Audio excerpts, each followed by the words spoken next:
अस्सलाम वालेकुम।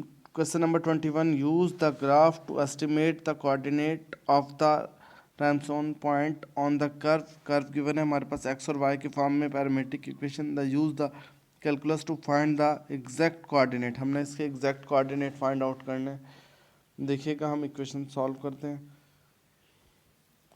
फर्स्ट हमारे पास जो इक्वेशन दी हुई है उससे हम ग्राफ ड्रा कर लेते हैं। जैसे ग्राफ ड्रा पहले करते थे एक्स और वाई की वैल्यू के लिए हम क्या करते थे, पहले टी की वैल्यू 0 ले लेते हैं, फिर दोनों पे एक्स और वाई की वैल्यू आ जाएगी, फिर 3 4 इस तरह वैल्यू लेके इनकी मदद से जब ग्राफ ड्रा करते हैं तो हमारे पास एग्जैक्ट पॉइंट वो पॉइंट होता है जहाँ कर्व टर्न होती है, जहाँ कर्व टर्न होती है। इसमें ये हमारे पास एक पॉइंट ये बनता है जहाँ कर्व रोटेट हो रही है, यानी कि टर्न हो रही है, डायरेक्शन चेंज करिए। पॉइंट हम मेजर कर लेते हैं। एक्स पे इसकी वैल्यू 0.6 है और वाई पे इसकी 2 है। हमारे पास ये एग्जैक्ट पॉइंट आ गया इसका 0.6 और 2। डेरिवेटिव फाइंड आउट करते हैं वही चेन रूल की मदद से। हमारे पास दोनों फंक्शन है, पहले एक्स का डेरिवेटिव टी के लिहाज से ले लेते हैं, फिर वाई का डेरिवेटिव टी के लिहाज से ले लेते हैं। चेन रूल लगा के हमारे पास जो इक्वेशन बनती है वो इसका डेरिवेटिव आ जाता है हमारे पास। क्योंकि उसने हमें कहा था कि at the right most point on the curve slope of the tangent is undefined. हमारे पास स्लोप ऑफ टेंजेंट अनडिफाइंड होती है जब वो इन्फिनिटी पे चली जाती है। जो इसका डेरिवेटिव निकालेंगे उसे इज इक्वल टू इन्फिनिटी लिख लेंगे। तो इन्फिनिटी का मतलब होता है something over zero is equal to infinity. It means कि हमारे पास जो फ्रैक्शन में रकम है ना 1 टी की पावर 5 वो ज़ीरो है। तो इसे ज़ीरो के इक्वल लिख के हम टी की वैल्यू फाइंड आउट कर लेते हैं। यही वैल्यू हमारे पास एक्स और वाई की। सो द एग्जैक्ट कोऑर्डिनेट, तो हमारे पास एग्जैक्ट कोऑर्डिनेट क्या बने, एक्स की। जब हम यही टी की वैल्यू एक्स और वाई में पुट करेंगे जो हमारे पास पॉइंट आएंगे वो एग्जैक्ट कोऑर्डिनेट बन जाएंगे। ये x y is equal to t-6 e t, ये ऊपर ऊपर वाली इक्वेशन में पॉइंट पुट किए गए टी की वैल्यू इन दोनों में। तो हमारे पास ये 2 पॉइंट बन जाते हैं। इन्हें सिंपलीफाई करें तो सिंपलीफाई हमारे पास होकर ये लास्ट में ये पॉइंट बनता है। बस हमें यही फाइंड आउट करना था। क्वेश्चन नंबर 22 में सेम इसी तरह इक्वेशन है, हमने उसका ग्राफ ड्रा करना है। पहले ग्राफ ड्रा करने के बाद इसके एग्जैक्ट पॉइंट ढूंढने हैं जहाँ से वो टर्न होती है। इसके 2 पॉइंट बन रहे हैं, कि ये और एक ये, दोनों पे वही अमल करेंगे हम। इनका डेरिवेटिव लेंगे, डेरिवेटिव को हम वो चेन रूल की मदद से हल करेंगे, फिर इज इक्वल टू इन्फिनिटी लिख लेंगे क्योंकि अनडिफाइंड का फाइंड आउट करनी है। तो अनडिफाइंड करनी है, नीचे वाला फ्रैक्शन वाली वैल्यू हमारे पास इक्वल टू 0 हो जाएगी, टी की वैल्यू आएगी। यही टी की वैल्यू हम ऊपर वाले इक्वेशन में पुट करेंगे तो एक्स और वाई की वैल्यूज़ आ जाएंगी। 2 पॉइंट हैं, दोनों को पुट कर देते हैं।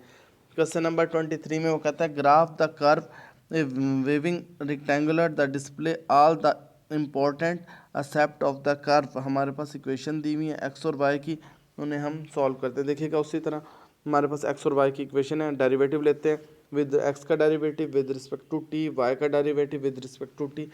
चेन रूल लगाते हैं और हमारे पास सिंपल डेरिवेटिव इसका बन जाएगा। फॉर हॉरिजेंटल के लिए हम क्या करेंगे, y को 0 पुट कर देंगे। हॉरिजेंटल के लिए y को d y over d t 0 put कर देंगे, इसमें हमारे पास t की वैल्यू निकाल लेंगे।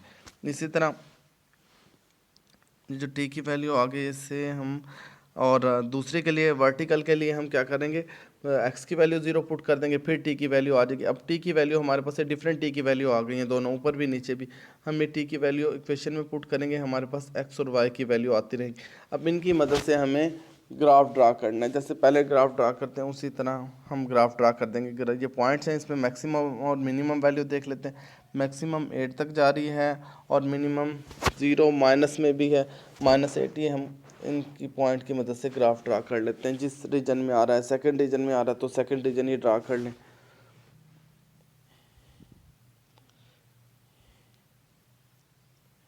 जिस तरह 24 भी इस तरह आपके पास इक्वेशन दी हुई है। इक्वेशन की मदद से हम पहले उनके डेरिवेटिव ले लेते हैं। डेरिवेटिव लेने के बाद हम एक्स पहले d y over d x को इक्वल टू 0 पुट कर देते हैं, फिर d y over d t को हमारे पास जो टी की वैल्यू आएंगी इन्हीं की मदद से हम पॉइंट पुट करके ये ग्राफ ड्रा कर लेंगे। ये कुछ स्टेटमेंट वाले क्वेश्चन हैं आगे। नेक्स्ट 25 से लेके 36 तक, ये आप खुद देखिएगा, इनमें जो इश्यू होगा बता दीजिएगा, वो क्वेश्चन मैं सॉल्व करा दूंगा। फिर 37 में कहते हैं set up the integrate that the respect to the length of the curve then the use the calculator to find the length of the correct for decimal point. 4 decimal point तक हमें correct value find out करनी है। 37 से देखिएगा जी।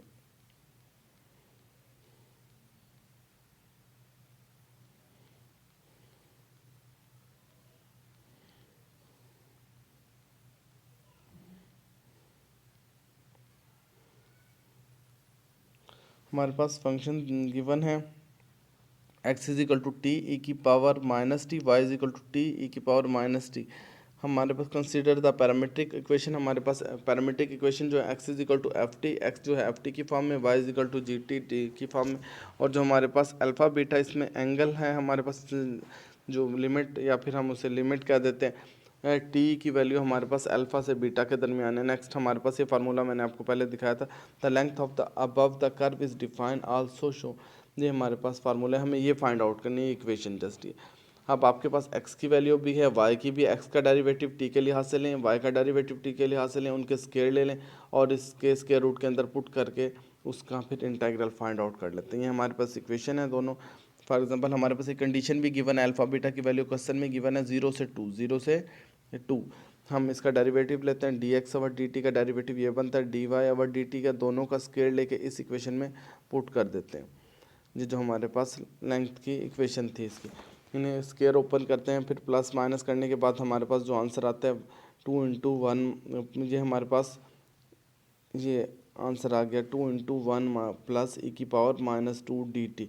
ये इसका integral solve the above value of to obtain the result. हम इसका रिज़ल्ट फाइंड आउट करते हैं क्योंकि हमारे पास ई वाली वैल्यू यही इसके just value D T over d t, ये हमारे पास इस पर इंटेग्रल और डी टी आपस में कैंसिल हो जाएगा, बाकी ये पूरी इक्वेशन इसी फॉर्म में रहेगी। अबव द रिजल्ट, ये आप डायरेक्ट कैलकुलेटर की मदद से भी कैलकुलेट कर सकते हैं। ये रिज़ल्ट जो है ये मैं आपको वैसे पेपर पे सॉल्व करके अलग सेंड कर देता हूँ, ये कैसे उन्होंने डायरेक्ट ऐसे राइट किया। ये बाकी क्वेश्चन में फार्मूला यही लगेगा सेम, आपके पास इक्वेशन गिवन है। ये फॉर एग्जांपल x की वैल्यू है, y की वैल्यू, दोनों के डेरिवेटिव ले लेना है, उनके स्क्वायर ले लेना है, और t की वैल्यू हमारे पास क्वेश्चन में गिवन है, इससे लिमिट ये पुट कर देंगे, लिमिट अल्फ़ा और बीटा की, इनके डेरिवेटिव लेके हम इनके स्क्वायर लेंगे, प्लस माइनस करने के बाद जो आंसर आता है वो वैल्यू हम इसकी फाइंड आउट कर लेते हैं। ये आपने ऐसे 40 तक इसी तरह क्वेश्चन है। फिर find the exact length of the curve 41 से 44 तक।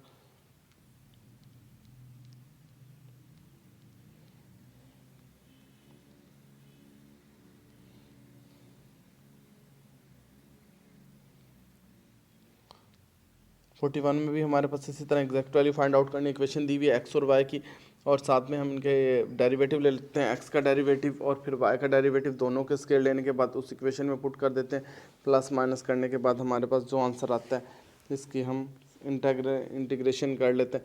ये इंटीग्रेशन आपने सिंपल मेथड से करनी है। फॉर एग्जांपल आपके पास यहाँ ये डेरिवेटिव सामने मौजूद है, लेट यू कर लें, सिंपल इंटीग्रेशन की इन्होंने डायरेक्ट आंसर लिखा हुआ है, कैलकुलेट करना है 1 प्लस टी स्क्वायर, जैसे यू के इक्वल ले लिया तो जिसे हम सब्स्टिट्यूशन मेथड बोलते हैं, इसकी मदद से कैलकुलेट करके उन्होंने डायरेक्ट आंसर राइट किए हुए। जी आपको खुद सॉल्व करना पड़ेगा, जहाँ जो ना हो मुझे बता दीजिएगा, मैं आपको करा दूँगी। जी आपने 44 तक क्वेश्चन करने हैं, इनमें ट्राई करने, जो फिर इश्यू होगा डिस्कस कर लीजिएगा।